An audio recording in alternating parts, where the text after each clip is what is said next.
함께 말씀 보겠습니다. 마가복음 13장 1절에서 13절까지 말씀입니다. 한 절씩 교독하겠습니다. 제가 먼저 읽겠습니다. 예수께서 성전에서 나가실 때에 제자 중 하나가 이르되 선생님이여 보소서 이 돌들이 어떠하며 이 건물들이 어떠하나이까.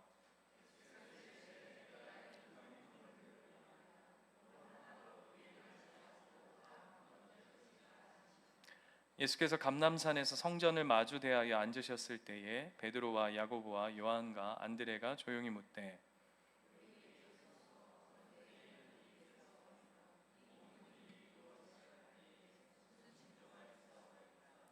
예수께서 이르시되 너희가 사람의 미혹을 받지 않도록 주의하라.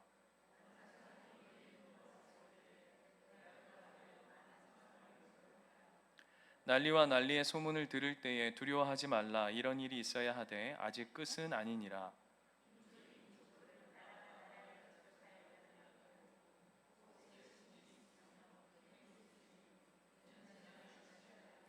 너희는 스스로 조심하라. 사람들이 너희를 공회에 넘겨주겠고 너희를 회당에 매질하겠으며 나로 말미암아 너희가 권력자들과 임금들 앞에 서리니 이는 그들에게 증거가 되려 함이라.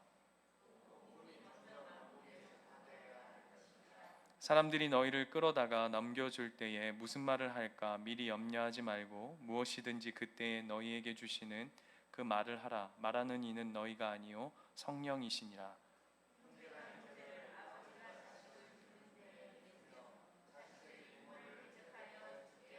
같이 읽겠습니다. 또 너희가 내 이름으로 말미암아 모든 사람에게 미움을 받을 것이나 끝까지 견디는 자는 구원을 받으리라. 아멘.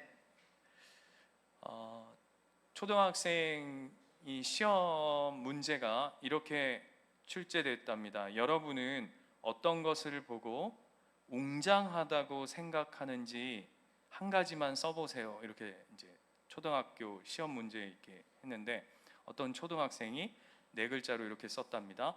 엄마 뱃살 이렇게 썼대요. 자기가 볼 때 엄마 뱃살이 굉장히 웅장했던 것 같아요. 네. 아주 센스쟁이죠. 엄마 뱃살. 그렇습니다. 우리 엄마가 아니길 바라면서요.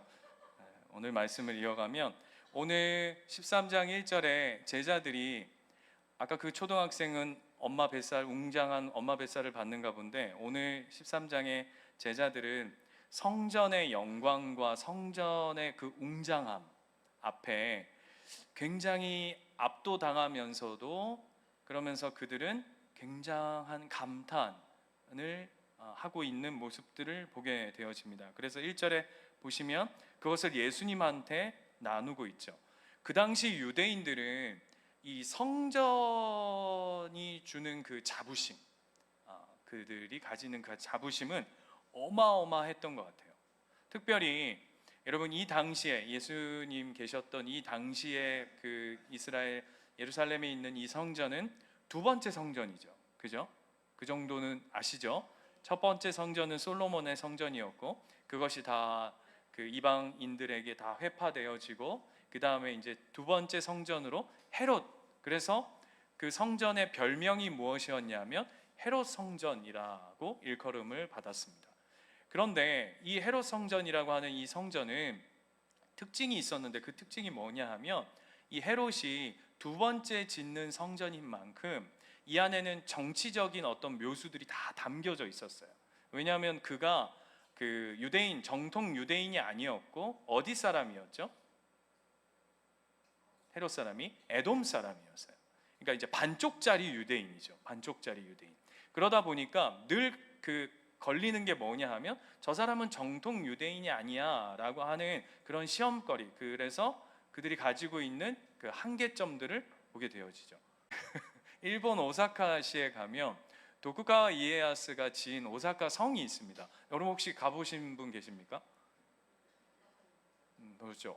근데 저는 거기를 한 두 번 정도 가봤는데 저는 뭐가 되게 인상 깊었었냐면 그 주변이 이렇게 그 물 이렇게 못 넘어오게 이렇게 뭐라 그러죠? 이렇게 호수처럼 이렇게 둘러싸여 있는데 딱 들어가니까 돌 하나가 그 성벽의 돌 하나가 어마어마하게 큰 거야.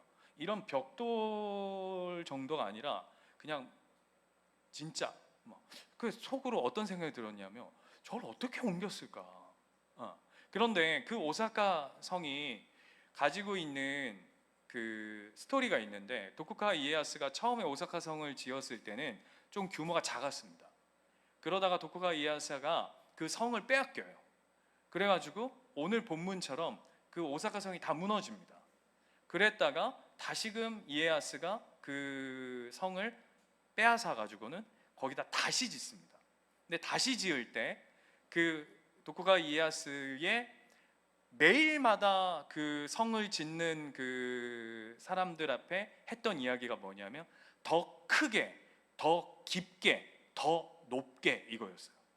무조건 크고 넓고 높게 지어라. 그래가지고는 그 위험이 어마어마했던 것으로 우리가 보게 되어집니다. 한번 가죠, 그죠?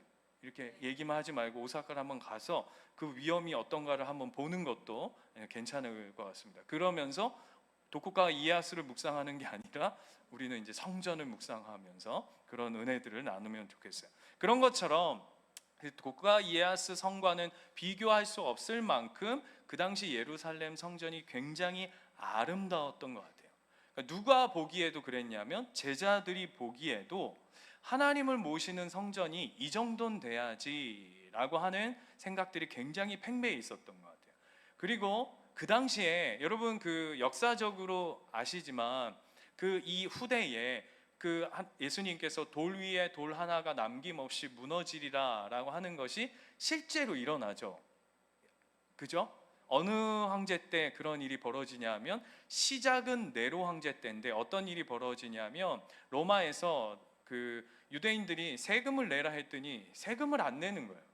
그래서 로마가 어떻게 하냐면 예루살렘 성전을 기습해 가지고 그 창고에 있었던 금들을 다 빼앗아 옵니다. 그 양이 어마어마했다고 그래요. 그러니까 그걸 통해서 우리가 두 가지를 알 수 있는데 그 예배당, 그러니까 우리 식으로 하자면 예배당 그 성전이 온통 금칠이 돼 있을 뿐만 아니라 그 창고에 어마어마한 금이 쌓여져 있었다는 것이죠. 그래서 어떤 일이 벌어지냐면 유대인들이 로마가 함부로 성전에 들어와서 그 금을 빼앗아 간 일을 통해서 쿠데타가 일어납니다. 그래서 이제 네로가 이거를 종식시키려고 하다가 어떻게 되죠? 그 사이에 죽어버리죠. 그래서 이 반란이 엄청 크게 이루어져서 티투스라고 하는 장군이 와가지고는 그걸 쑥대밭을 만들어 버리면서 그냥 이 성전이 다 해파되어져 버리는 일들이 벌어지죠. 네. 그럴 정도로 예루살렘 성전이 엄청 아름답고 멋있고 웅장하고 그것이 가지는 유대인들 스스로가 가지는 자부심이 강력했던 것 같아요. 그런데 오늘 뜻밖의 예수님의 대답이 조금 예상을 빗나가는 것을 보게 됩니다. 2절을 보시면 아까 우리가 잠깐 이야기 나눴지만 우리식으로 하자면 1절이 이거예요. 제자들이 이 건물이 너무 대박 아닙니까? 와 대단합니다 이렇게 얘기를 했더니 예수님이 이렇게 얘기하세요. 내가 이 큰 건물들을 보느냐라고 얘기하시면서 돌 하나도 돌 위에 남지 않고 다 무너뜨려지리라 라고 얘기합니다. 이게 진짜 무서운 얘기거든요. 그러니까 그들이 듣고자 했던 어떤 예상 답과 완전히 빗나가는 거죠. 예를 들면 이런 겁니다. 우리 요 정도 하면 되겠네요. 우리 수요 예배 우리 멤버들하고 우리가 저기 어디 서울에 초대형 교회에 탐방을 갔다고 한번 생각해 봅시다.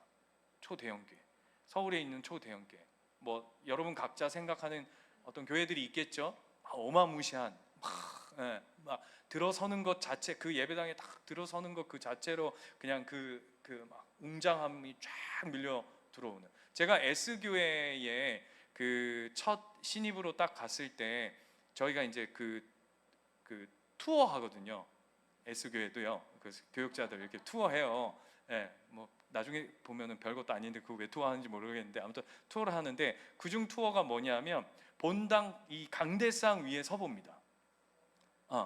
그래서 딱 서가지고는 저 뒤에 있어요. 그러면은 여기 서 있고 신입 목사님 나머지들이 맨 뒤에 앉아요. 그러면 뭐라 그러냐면 보이냐? 막 보이냐? 졸면 보입니까? 막 이러면서 이런 걸 해요. 그것과 비교할 수 없을 만큼 초대형 교회에 우리가 탐방을 딱 간 거예요. 그랬더니 우리 집사님들이 특별히 남자 집사님들이 목사님, 야, 이런 데서 예배 드리면 진짜 예배 드림만 날 것 같습니다. 야, 뭐 오케스트라에 야,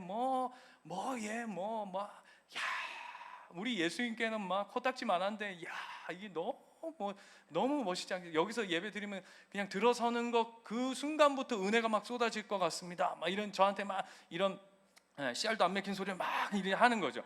그랬더니 제가 뭐라 그러냐면, 집사님, 이 교회 곧 망합니다. 이 교회 곧 문 닫습니다. 돌 위에 돌 하나도 남김없이 무너질 겁니다. 그럼 여러분 어떤 생각이 드세요? 이 목사가 이 무슨 열등감이 있나? 와, 이러노 지가 대형교회 목사 못 해봤다고 이렇게까지 얘기하나? 딱 그거예요 지금. 그렇잖아요. 제자들이 예배당의 그 성전의 그 화려함과 웅장함 속에 압도당하고 그들이 가지는 성전의 의미가 있잖아요. 그래서 던졌더니 예수님 뭐라 그러시냐면, 야, 곧 문 닫는다. 곧 망한다. 여기 뭐 다 무너진다. 이런 얘기를 한 거죠. 그랬더니 이 일이 굉장히 큰 의미를 가지거든요. 그래서 3절 보세요. 누가 등장하냐 하면 성경에서 큰 사건들마다 등장하는 제자들 중에 인물이 있습니다. 누구죠? 빠지지 않고 나오는 사람? 베시, 우리 베시 아저씨. 베드로 보세요. 베드로와 야고보와 요한과 안드레가 눈치는 있어가지고 예수님 앞에 조용히 오는 겁니다. 왜냐하면 그만큼 예수님이 이 성전이 곧 무너질 것이다 라고 하는 이 사건은 자기들이 봐도 너무나도 큰 메시지거든요. 그래서 물어요. 뭐라고 묻죠? 한번 볼까요? 4절에 우리에게 좀 알려주세요. 선생님, 예수님, 우리에게 좀 알려주십시오. 어느 때에 이런 일이 있겠사오며 이 모든 일이 이루어지려고 할 때에 무슨 징조가 있사오리까? 라고 우리 성경은 굉장히 어렵게 돼 있는데요, 딱 쉽게 얘기하면 이겁니다. 언제 일어납니까? 이 일이 언제 일어납니까? 그리고 두 번째, 징조라고 돼 있는데, 이게 징조라고 하니까 그때쯤 뭐 어떤 일이 벌어지겠습니까? 이런 식으로 우리가 해석하는데, 그거보다 더 쉽게 얘기하면 이런 겁니다. 무엇 때문에 이 성전이 무너지겠습니까? 이거예요. 이해가 되세요? 그게 어떤 나라와의 전쟁 때문입니까? 아니면 지진 때문입니까?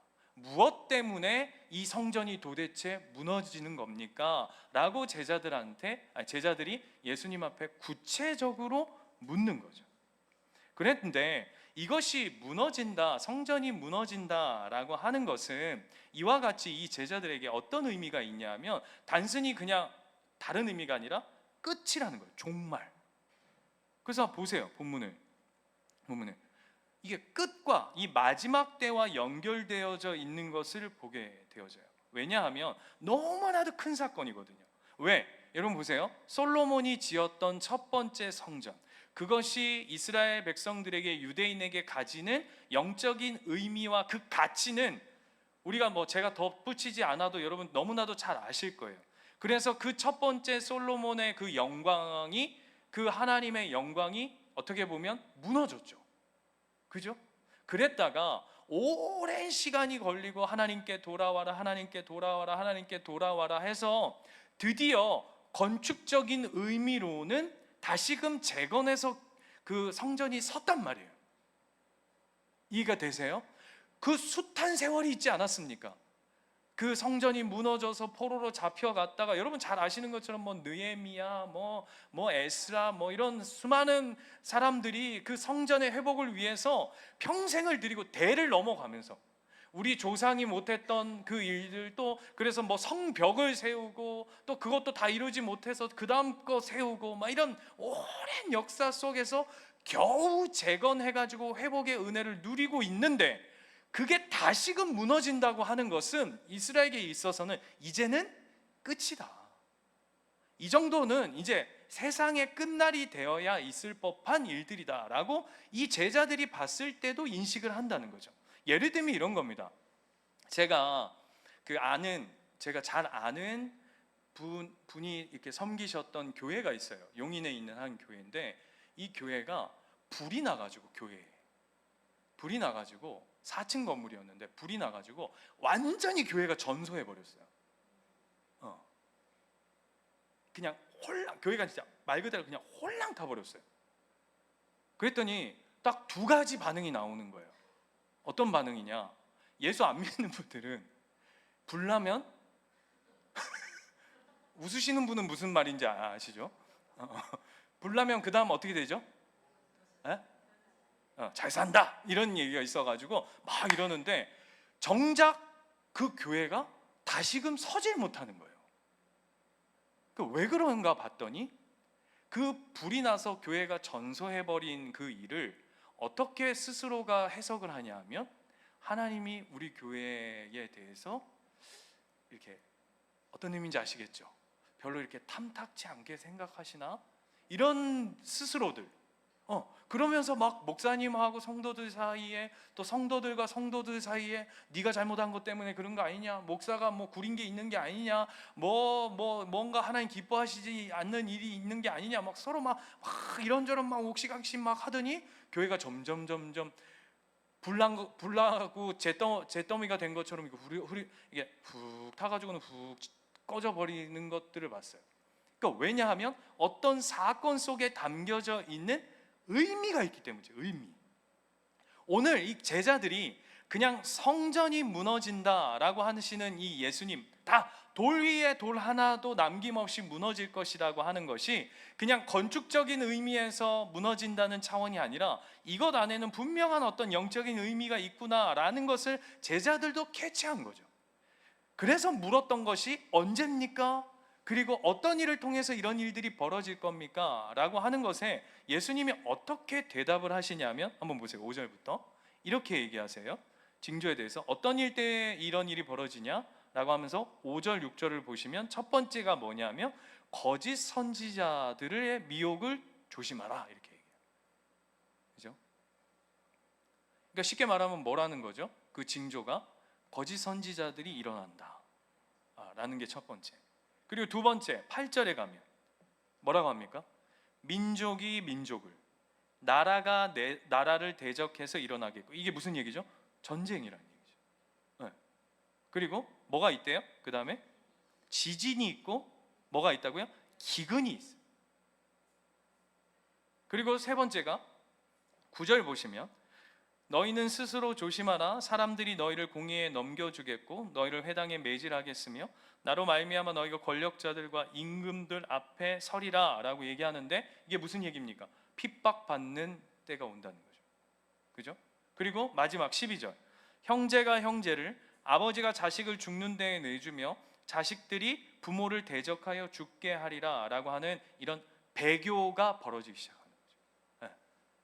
내가 예수를 믿는다는 일들 때문에 이런 일들이 벌어지기 시작하는 거예요. 근데 이게 참 재밌는 게 뭐냐 하면, 이렇게 물은 거잖아요. 그 때가 언제입니까? 예수님, 그 성전이 무너지는 때가 언제입니까? 그리고 무엇 때문에 그런 일이 벌어지겠습니까? 라고 물었는데 예수님이 그냥 다 얘기하시는 거예요. 그냥 야, 거짓 선지자들도 일어날 거고, 전쟁도 있을 거고, 기근도 있을 거고, 지진도 있을 거고, 핍박도 있을 거고, 배교도 있을 것이다. 그러니까 굉장히 동문서답이에요. 예를 들면 이런 거죠. 언제냐? 때가 언제냐? 라고 물었어요. 예를 들면 이런 거예요. 학생이 선생님 질문이 있습니다. 시험이 언제입니까? 이렇게 물은 거예요. 시험 언제 보나요? 이렇게 물었어요. 여러분, 시험 언제 보는지 왜 묻죠? 1번, 너무 준비가 잘 돼 있어가지고 내가 오늘 시험을 씹어 먹어버리리라. 그런 친구들이 시험 언제 보느냐고 묻나요? 그날이 도적같이 올까봐 두려운 사람이 묻나요? 그렇죠. 준비 안 돼 있는 사람이 이거 보면 어떡하지, 큰일 났네, 이래서 묻죠. 그런데 언제 시험 보나요? 이렇게 물었더니 선생님이 이렇게 대답하는 거예요. 이런 문제도 나오고 이번 시험에 이런 것도 나오고 함수도 나오고 분수도 나오고 짝수도 나오고 홀수도 나오고. 주여, 수학 아는 용어가 이런 거밖에. 주여, 영어를 좀 해야 된다. 이런 문제도 나오고 저런 문제도 나오고 요렇게 문제도 나오고 나온다. 그러면서 뭐라 그러냐면 공부 열심히 해. 준비 잘해. 이게 지금 물은 거에 대한 답이 돼요, 안 돼요? 됩니까? 언제 보냐고 물었는데 이런 문제도 나오고 저런 문제도 나오고 이런 것도 나오니까 공부 열심히 해. 동문서답이죠. 완전히 동문서답. 왜 이렇게 대답하실까요? 분명히 물은 건 뭐냐 하면 왜 이런 일이 벌어지고 언제 이런 일이 벌어집니까? 라고 제자들은 물었는데 예수님은 그거에 대해서 답하시는 게 아니라 그 마지막 때를 어떻게 살아야 하는지에 대해서 얘기하고 계세요. 그래서 마지막 절이 뭐라고 끝나죠? 13절 이렇게 끝나요. 또 너희가 내 이름으로 말미암아 모든 사람에게 미움을 받을 것이나 끝까지 견디는 자는 구원을 받으리라. 꼭 뭐 같으냐면 시험 언제 봅니까? 라고 얘기해서 이렇게 하죠. 그런데 끝까지 버티는 자가 이길 것이다 이렇게 얘기하는 것처럼 들리는데, 그런 이야기들 속에 준비 잘해 이렇게 약간 동문서답으로 이야기가 끝나는 거예요. 언제냐고 물었는데 준비 잘해. 이 시험의 때를 잘 지혜롭게 견뎌. 이런 얘기를 하는 거죠. 왜 그러냐 하면 여러분 우리가 살아가는 순간에도 우리는 뭐에 자꾸 관심이 가 있냐면 우리는 미래, 우리의 앞날, 그것을 우리가 조금 알면 우리의 인생이 달라질 거라고 생각해요. 그죠? 여러분, 여러분의 인생에 몇 분 앞을 내다볼 수 있으면 여러분 인생이 달라지실까요? 자, 찬스 드릴게요. 자, 여러분에게 누가 와서 내가 네 인생에 몇 분 앞을 내다볼 수 있게 해줄게 라고 얘기한다면 여러분 몇 분 앞을 내다보시면 여러분 인생을 여러분이 잘 컨트롤 해갈 수 있을 것 같으세요? 네? 20분? 네? 여러분 그 영화 중에 메멘토라고 하는 영화가 있습니다. 보신 분 계십니까? 그게 뭐죠?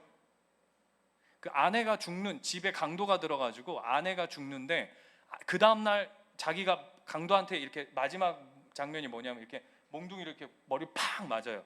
그리고 기절을 해요. 그리고 아침에 눈 뜨면 다시 그 침대 자리로 돌아오는 거예요. 휙.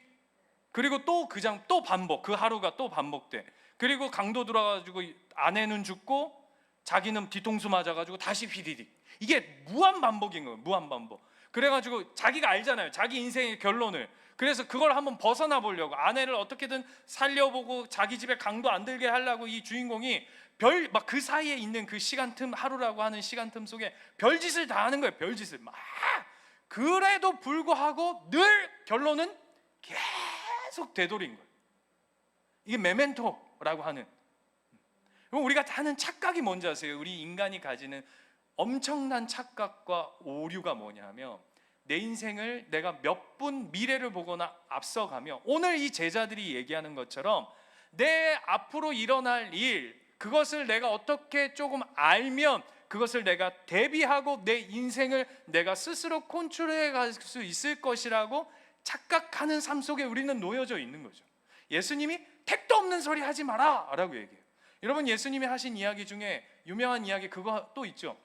부자가 오늘 창고에 그 재산을 계속 쌓는 거예요. 내가 오늘도 먹고 살고 내일도 먹고 살고, 야 든든하다, 나 이제 더 이상 염려와 근심이 없다, 쌓아라 쌓아라 쌓아라. 예수님 뭐라 그랬죠?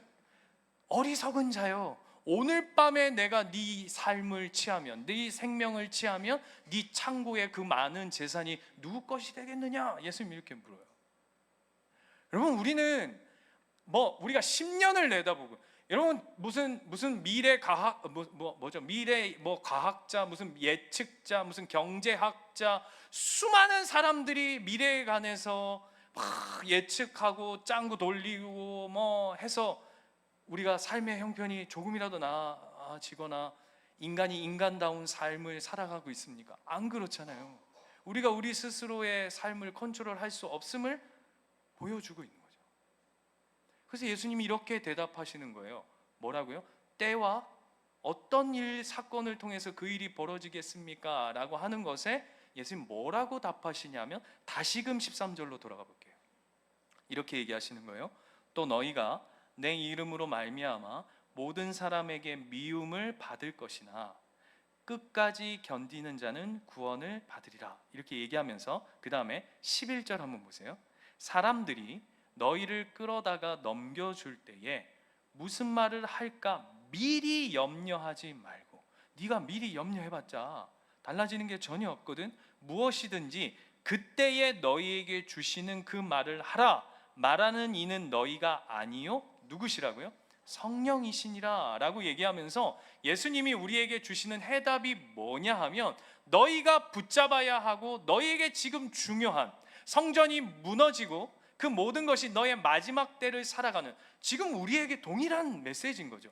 이 마지막 때를 살아가는 자들에게 있어서 우리가 반드시 기억해야 할 그 한 가지가 있는데, 그것은 언제냐라고 묻는 게 아니라 어떤 일을 통해서 우리의 인생의 끝이 오겠습니까? 뭐 예를 들면 뭐 지구가 뭐 홍수가 날겠습니까? 아니면 전쟁이 나서 핵이 터져가지고 끝나겠습니까? 아니면 뭐 어떻게 끝나겠습니까? 그걸 궁금해하는 인생이 아니라 너희들에게 진짜 필요한 한 가지가 뭐냐면, 너는 성령과 동행하는 하루하루를 사는 것이다. 오늘 이렇게 얘기하는 거예요. 그래서 여러분 뭐가 중요하냐면 아까 성전이에요. 여러분 이스라엘에게 있어서의 성전은 뭐였냐면 건물이 아니죠 원래. 그죠? 하나님이 이스라엘 백성에게 처음에 성전에 임하셨던 것도 아니에요. 뭘로 임하셨죠? 성막도 아니에요. 성막보다 더 원초적인 게 무엇이었냐면 불기둥 구름기둥이었어요. 그걸로 네 삶을 인도해 간다라고 하는 것을 가시적으로 보여주셨던 것이 첫 번째 불기둥 구름기둥이었고, 그 다음 성막이었고, 그 다음에 이제 이게 왔다 갔다 하다가 이제 가나안 땅에 정착하자 예루살렘이라고 하는 그곳에 솔로몬 때 그냥 말뚝을 땅 박은 것이죠. 그래서 뭐라고 하나님이 약속하시는 거예요? 여기로 와. 내가 여기 있을 거야. 내가 여기 있을 거야. 이곳에 오는 자는 내 백성이 될 것이요 내 은혜를 맛볼 것이요 이곳을 향하여 두 손을 들고 주 여호와여 나의 하나님이요 나의 아버지요 나를 도와주셔서 하는 모든 자마다 살리라 라고 약속하셨던 그 은혜가 어디에 머물러 있냐면 성전에 머물러 있는 거죠. 그게 성전이에요. 그래서 뭘 하나님이 약속하셨냐면 성전은 하나님의 임재죠. 그래서 오늘 예수님이 그 하나님의 임재가 없는 인생이라면,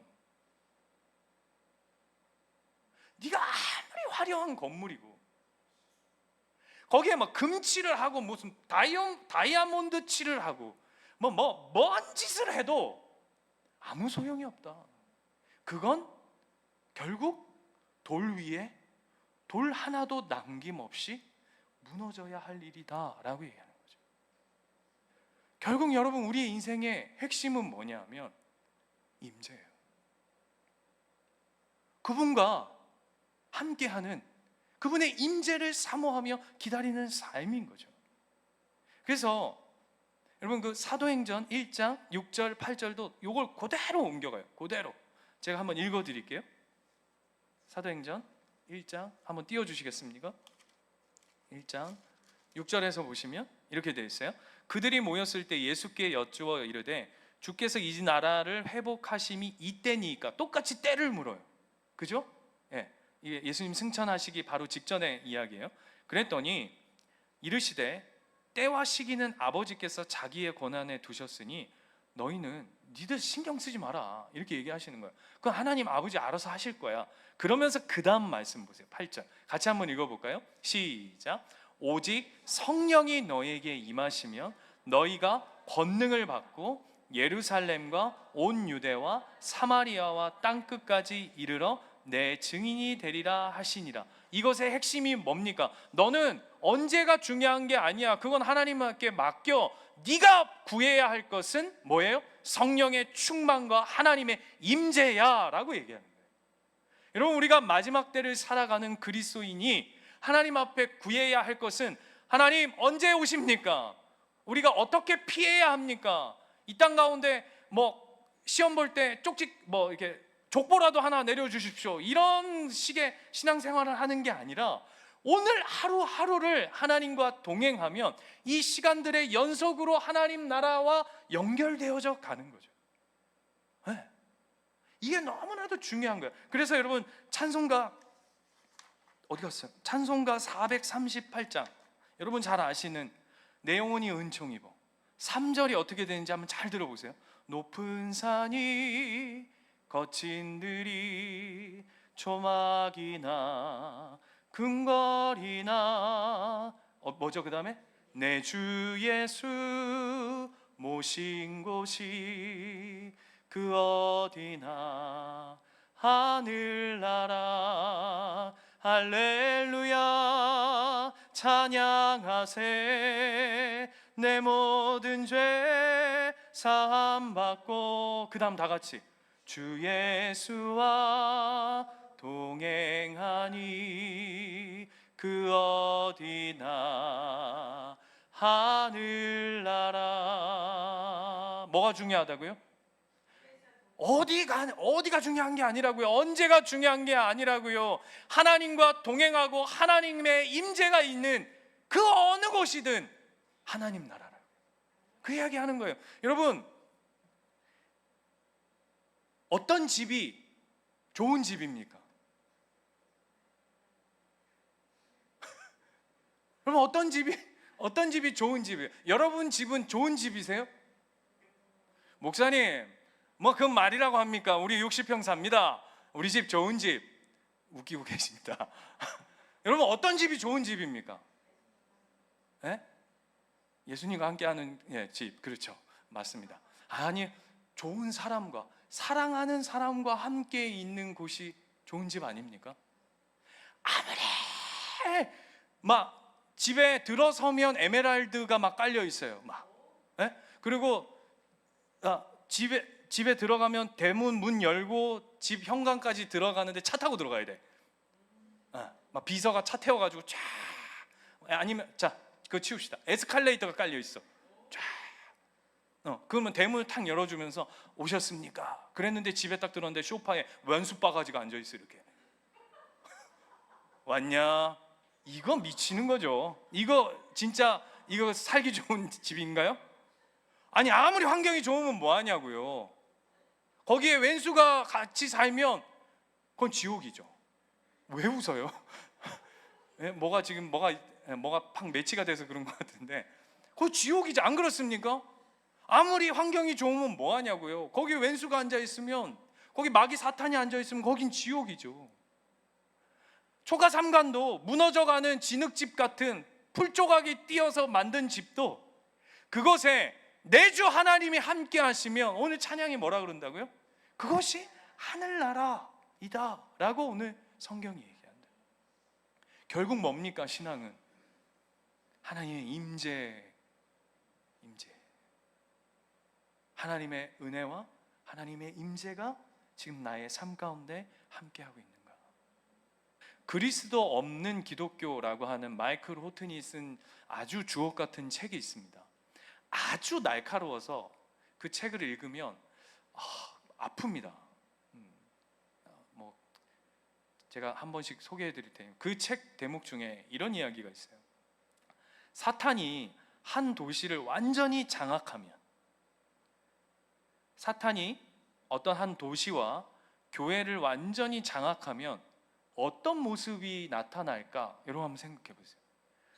사탄이 어떤 도시와 교회를 완전히 딱 장악했다면 답이 섬찟해요. 교회는 매 주일마다, 모든 예배마다 문정성시를 이룰 것이다. 제가 여기 대목에서 눈이 떨어지지가 않았어요. 문 닫는 게 아니고요, 교회가 매 주일 문정성시로 주를 이을 거래요. 그 다음 말이 중요해요. 그러나 교회에서는 그리스도가 선포되지 않을 뿐 아니라 하나님의 일하심을 전혀 찾아볼 수 없을 것이다. 이게 그리스도 없는 기독교라는 거예요. 여러분, 우리가 이 시대를 살아감에 있어서 깊이 고민해야 돼요. 여러분 삶에 진짜 하나님의 임재가 있는지, 저 어제 야구장 갔다가 진짜 임재해야 될 뻔했잖아요. 9회 말 투아웃에 끝내기 2점짜리 홈런, 이거 우와 막, 예, 뭐 그동안 찬양과 기도와 말씀이 주는 그 희열과 기쁨은 온데 가는데 없고, 그냥 거기서 막 그 사람들 막 우와 하는데 내 순간 여기 심장이 밖으로 튀어나올 뻔했어요. 공이 이렇게 쫙 뻗어가는데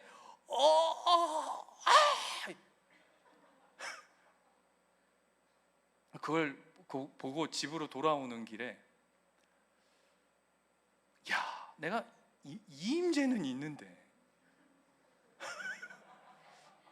나 진짜 내 삶에 이 야구보다 더 크신 이가, 그분이 허락하신 기쁨과 감사와 은혜가 저 그냥 오락에 불과한 저 스포츠에 불과한 야구가 주는 그 희열과 기쁨만 못할까? 이 임재가 과연 내 안에는 있는가? 고민하게 되더라고요. 그렇다고 야구 보러 가지 말라는 얘기는 하는 게 아닙니다. 하나님 그 은혜도 주셨어요. 다음엔 축구를 보러 가자 이래야 될 것 같아요. 근데 진짜 고민해야 돼요. 내 삶의 자리마다, 내 부르신 자리마다, 내가 하나님 앞에 고백하는 그 예배의 시간마다, 내가 하루 오늘 눈 떠서 오늘 하루 잠드는 그 시간까지 내가 진짜 하나님의 임재를 바라고 구하고 있는가? 내가 정말 좋아하는 사람, 내가 사랑하는 사람이면 너무 보고 싶어 하잖아요. 어떻게든 수단과 방법을 가리지 않고 그 사람과 함께 있고 싶어 하잖아요. 오늘 예수님이 그걸 잃어버린 당신의 백성들에게, 얘들아, 하나님의 임재와 하나님의 마음을 놓쳐버리면 그 위에 아무리 좋은 걸 쌓아도, 그 위에 아무리 화려한 건물을 쌓아도 그것은 무너질 것이고, 아무리 멋진 인간이 있다 할지라도 그것 또한 무너질 일들이다. 고민해야 합니다. 기도해야 합니다. 그 부분을 놓고 하나님, 오늘도 우리의 삶에 가득한 임재가 있기를 사모합니다. 그 마음으로 우리 함께 찬양하고 주님 앞에 기도하겠습니다.